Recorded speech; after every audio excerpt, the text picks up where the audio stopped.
If a court in London passes a judgment, can it be enforced in India? Let's break down how foreign judgments work under Civil Procedure Code. Hi, my name is Mrs. Kritika Singh. It's been over a decade that I have been helping and supporting students to crack Judicial Services examination.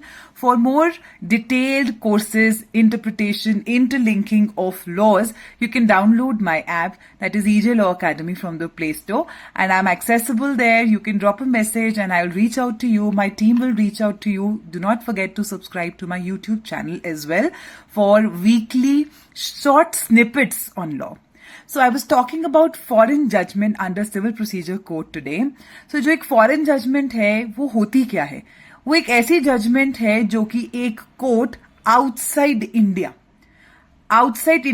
pronounce करता है, but वो जो outside India court भी है, it should not be set up by the Indian government. And now this is defined under Section 2 Clause 6 of CPC.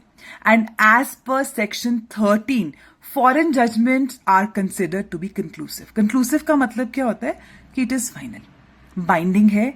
Conclusive is defined under your BSA. That means court उसके ऊपर कुछ भी और evidence नहीं लेगी. And this judgment, which is a foreign judgment, though Section 13 says कि वो conclusive है, but वो conclusive वो आगे कहता है कि वो conclusive तभी होगी अगर वो clear करती है 6 major checks को. So let's go through them real quick. That means if that foreign judgment is pronounced by a foreign court which does not have jurisdiction, then it is not conclusive, it is not valid. If it is not decided on merits, then also it is rejected. If it is wrong, it is on a wrong international or Indian law, then also it doesn't stand. If it is against the natural justice, then also it is void. And if it is obtained by fraud, तभी भी वो correct या फिर वो एक void judgment है. Against Indian law है, then also it is not enforceable.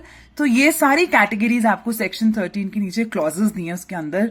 अगर वो जो फॉरेन जजमेंट फॉल करती है, in that case it is not conclusive, evidence can be given. But section 14 also says, 14 of CPC, that Indian courts जो हैं they will always assume that the foreign court had jurisdiction. तो court presume करेगा, और वहां पे शैल presume है. Presumption का क्या इफेक्ट होता है कि burden of proof will shift on to the other party. अब प्लेंटिफ को प्रूव करने की जरूरत नहीं है कि वो फॉरेन जजमेंट जो है वो करेक्ट फॉरेन जजमेंट है, क्योंकि कोर्ट ऑलरेडी प्रिज्यूम करेगा. But the burden shift on to the other party to prove all the above mention categories जो मैंने अभी मेंशन की, in case he wants to prove that the foreign judgment is not conclusive. Now we are talking about कि जो foreign judgment है वो enforceable है कि नहीं है. As per section 44 of CPC वो कहता है कि अगर एक डिक्री जो कि एक फॉरेन कोर्ट ने प्रोनाउंस की है तो वो इन्फोर्सेबल तो है इंडियन कोर्ट्स में. बट सेक्शन 54 आगे जो उसका एक्सप्लेनेशन है वो बताता है कि जो डिक्री है वो सिर्फ और सिर्फ फॉरेन जजमेंट की जो डिक्री है, जो फॉरेन जजमेंट है, वो सीमित किस तक है, वो सिर्फ और सिर्फ मनी डिक्रीज तक सीमित है. So that means that even if the foreign judgment is enforceable in India directly, but it has to be only money decree. That means only money decree is directly enforceable. If a decree is not a money decree, तो वो directly enforceable नहीं है, आपको India में दोबारा से suit file करना पड़ेगा. तो सेक्शन 14 के तहत कंक्लूसिव प्रूफ तो है, but the court in India has to pronounce that particular judgment, and once that judgment is pronounced, then it will be enforceable in India.